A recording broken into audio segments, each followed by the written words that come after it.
Sinners. Yes, that's right, folks. This is the latest film from Ryan Coogler, a fantastic director who is finally getting the chance to make the type of film he's wanted to make for a while.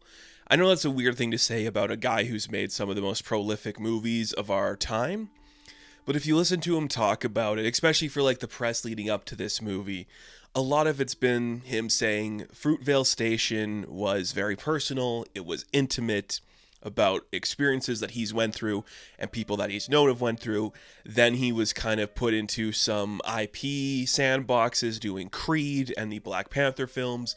But now he has taken the cachet he's gotten from those movies and has said, I want to make a film I like. I like horror movies. I like the South. I like musicals. I want to make a movie on the things that I like. So he makes a film. It's called Sinners. He does some really interesting press leading up to this film. He did a really cool video recently. It came out, I think, last week, where he partnered with IMAX and he talked about the different ways you can watch this film, the different aspect ratios depending on the screening you go to, the different types of sound systems you can hear it from.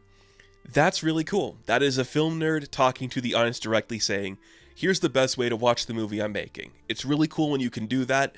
It's even cooler when you can do that and not have it sound pretentious.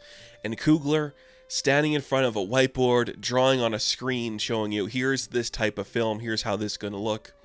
Not pretentious in the slightest.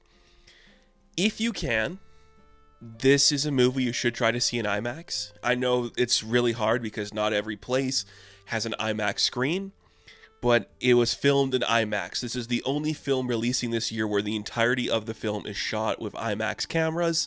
There is also a 70mm print that is going around. That's in very selective places, so that's going to be hard to see. All of this to say, this feels like a director finally telling you, I am going to be somebody you need to look out for, not just in terms of doing a Black Panther movie or an X-Files reboot, which he's working on. I can make original films and have them matter. I can become a Christopher Nolan. And he even thanks Christopher Nolan in the credit of this movie. I can be the next Christopher Nolan if you let me try. And you know what? I think we're all going to let him try. Because Sinners is a really, really good movie. If you read the thumbnail, it does say Film of the Year. I'm going to stand by that until proven otherwise. Whether it's the most successful, which I don't think it's going to be, or the most critically acclaimed, I think this is the film that is going to be remembered a lot from this year because of how it handles itself, how the press handled itself, the way the filmmaker is talking about this and experiencing the success that comes from it. This is really good. I don't know if it's like the magnum opus of everything Coogler's done so far. I've heard people talking about that. It is probably his most interesting film. And that's pretty exciting to say about a guy who made some really cool movies. He made a Black Panther movie, and it was really cool and great. And to say that he can do that for, like, you know, Mississippi and vampires, that's pretty exciting. This rocks. It is so cool. And we'll talk about the technical stuff before we get into the actual story, because I do think it's as important to what makes this successful. The sound mixing on this film is incredible.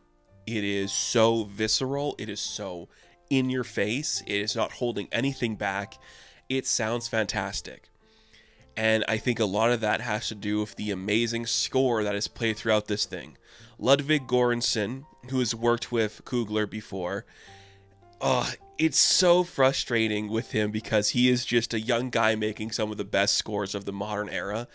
I don't know if you could say this is his best score, but that's also me saying the score is perfect and is so different than the stuff he's made before.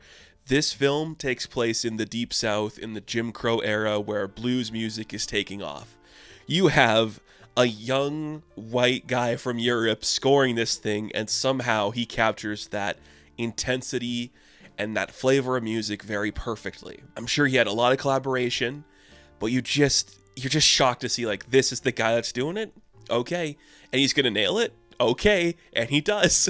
And it works really well. And Ruth Carter is doing the costume design again.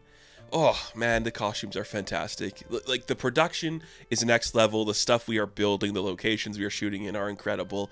And that just goes perfectly with the costume design. It's so gorgeous, and everyone is dressed perfectly. Everyone's wearing clothes that work so well for their character.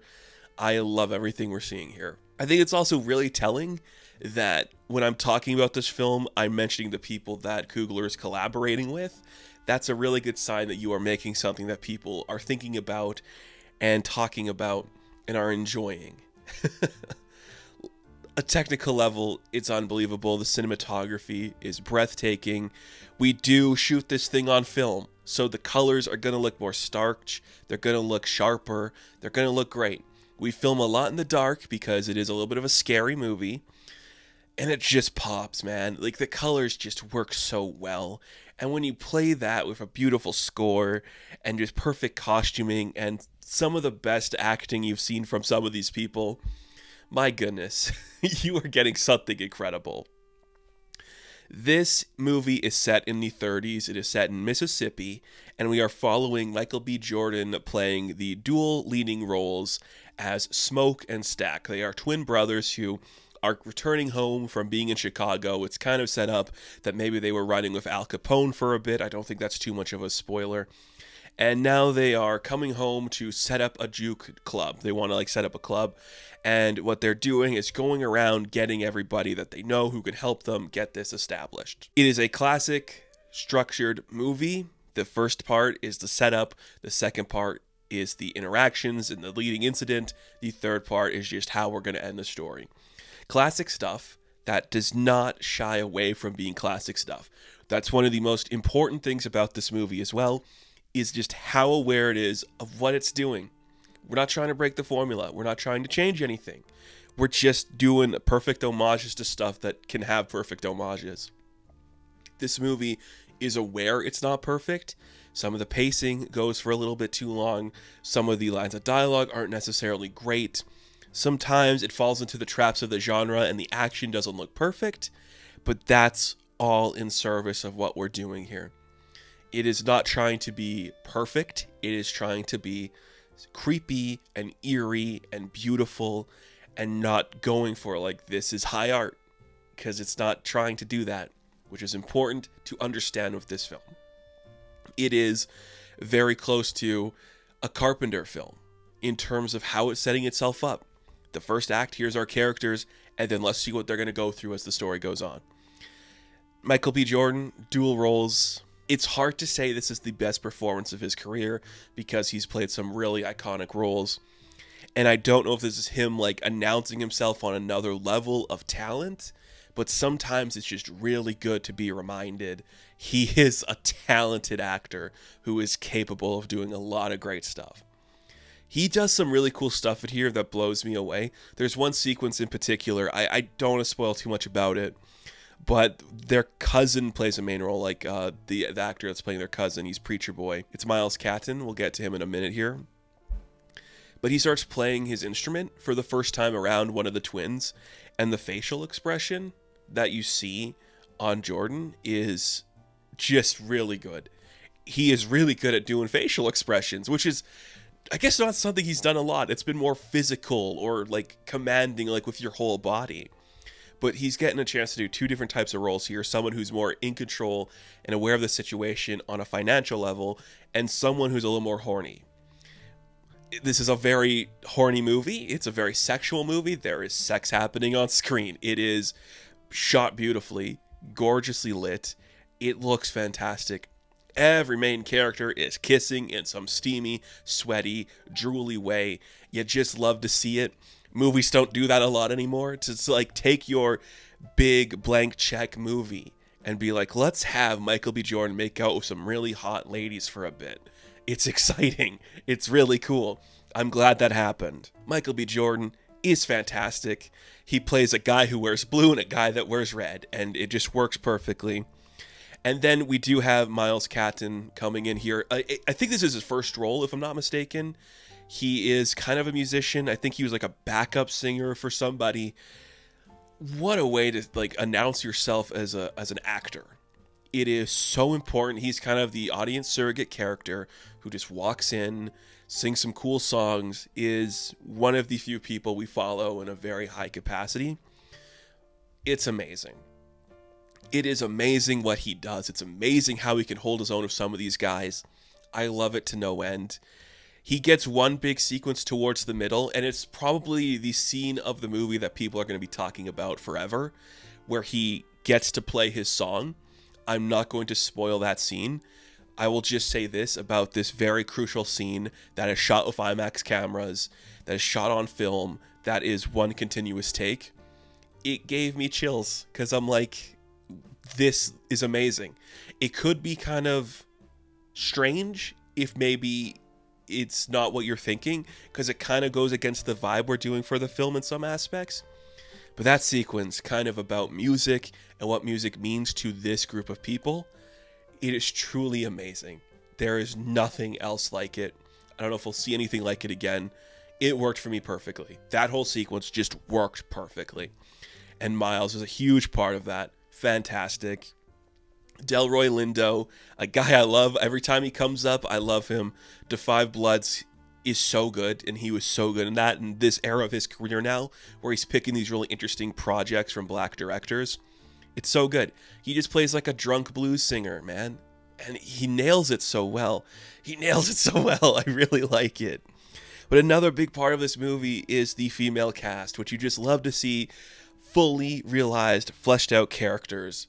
That feels so rare sometimes on a scale like this, where they're both romantic interests to all of our characters, but they're fully realized with their own life. Haley Steinfeld. It is about time she has gotten another role where she gets to properly act. It feels like it's been a minute. Dickinson might be the last one where I fully feel that, but that's on television. No one remembers that. In film, it might be Edge of 17, whereas the last time I felt she was giving an earnest performance. It's just great. It is truly great seeing her perform really well. I think she also wrote a song for the soundtrack. That's awesome. That's really awesome. And Wumni Musaku, oh man, I love this woman. She is so great. She plays the most spiritual character and just nails every delivery she has to. That is a hard performance to do because it's probably the most expositional with everything going on. But she is so wonderful and so cool. And you can really tell everyone involved, the costume designers, the director, let's make her look beautiful and powerful and be interesting. And she is so good. Lee Jun-Lee is also in this from Babylon, who I adored in Babylon. I did not know it was her till after the film when I looked it up. That is so cool. Like, her entire story arc, she kind of sets off a lot of stuff to happen. It's so fantastic. And we also have Jamie Lawson in here, who's another singer coming in to do like a thing. She's kind of like this married woman who's having this kind of like pseudo-sexual affair with the Miles character, Preacher Boy. And she gets to sing. Beautiful voice. This is kind of a musical in the loosest sense of the word, where it's a film about music in one of the most important eras of music to ever come out of America. This is a blues movie. In some ways, it's more of a blues movie than a vampire movie. Our main characters want to open up a nightclub where people can sing the blues. Preacher Boy wants to go against his father and be in the church to actually become a proper musician, playing his guitar, sing the blues with the people. We have blues actors show up. It is about the music of an oppressed people, and I think that works so well. And I might not be the perfect person to talk about this, but I think the way you have blues being something about the freedom of these people who are oppressed in this country against the Irish immigrant vampire that Jack O'Connell plays, who also is very big into music. There's something very cool about the balance of blues versus Irish folk music being about these people who are oppressed and attacked, and how there's like an era of freedom that comes from their music, even though sometimes it comes from a very dark place. It's really smart. And it's something that, of course, Coogler knows more of than I do. But you can really feel the themes there. It was very intentional to make the main bad guy an Irish immigrant. It's above my pay grade, but if you want to look into it, it is certainly there. But if you don't, if you just want to absorb this movie at face value, you can. It's just like that. If you want to go deeper into the types of songs that are being played about these people and the era that they are living in and the way things work, who they buy this like land property from and how everything is established in this way, it's all there. But if you just want to see a white vampire attack some African American people, it's also just there. And it looks really good. And it's very interesting. Jack O'Connell is so good in this as well. Maybe the unsung performance, because everyone is just doing great. Lumney might be my favorite, and then Miles Catton is just really good. But Jack, he has to play a certain type of guy who is so obsessed with culture and music and how music affects culture, which is another thing that this is about. The way music tells our stories and our behaviors come from music and all that kind of stuff. The movie is also called Sinners, so a lot of this premise and a lot of the stuff with our characters is about their temptations and the wrongful paths that they take going down these different things. Do they steal a lot of stuff? Are they having affairs? Are they killing the wrong people? Are they being oppressed in this stuff? Like, is there an escape that comes from doing wrong in a place that wants you to do right? It's really brilliant. It's really brilliant, and it's just in a schlocky little movie. Well, not little, it's very expensive. But you know what I mean. This is a perfectly packaged film that is just so capable of what it's doing. It's very understanding of the themes and what it's aware of. But it's also just here, watch these people build some vampire killing equipment and understand what we're doing. You know? It is a perfect balance of the setting we are in the deep south of the 30s. It's this perfect balance of just like jukebox nightclub music from the 30s and how blues has influenced a whole generation up until the end of the movie. And I don't want to spoil too much about the end of the movie, but at the end of the movie, kind of in the mid-credits, like right before things actually go full credits, we introduce you to a legendary blues musician who is playing a certain character from the film in a different time period. And I'm like, I understand what you're saying now. The behavior of the past and the sinful ways we existed, all in the pursuit of this great thing. The path to hell is paved with good intentions, as they say. Like, it's right there. And if you are a fan of Buddy Guy, some of you might be too young, and I get that. I don't know him very well, but it's a name I could recognize. It's gonna play really well, you know? And that's just what Coogler does. He just sets things up beautifully and pays them off perfectly. This is a fantastic film. Almost flawless, and in the stuff it gets wrong, it is fully aware it doesn't have to get those perfect, because it's about how you're feeling and how the music is making you feel and how all of this connects. There are multiple moments where I am just smiling and giggling with like the things I am seeing. There are some really interesting choices that are made. It uses its budget and it uses its rating really well. There is some sweaty, hardcore kissing and some really interesting sexual experiences throughout, but also some really distinctive vampire stuff. And it's a vampire flick, so it's not going to blow you in the way that vampire stuff is handled. But I'll be remiss if in like the past 10 to 15 years, a vampire flick has looked better than this one. I don't think it has. I think this is as close we are going to get to a perfect movie of this caliber. Will there be better movies this year? It's possible. But are we going to see a big budgeted film be this aware and comfortable with what it's doing? I don't think so. This is great and interesting and a primarily black cast with a black director who, if he hasn't been there yet, has reached that point of Jordan Peele where suddenly everyone will be focusing on his next project. I think Coogler was already there.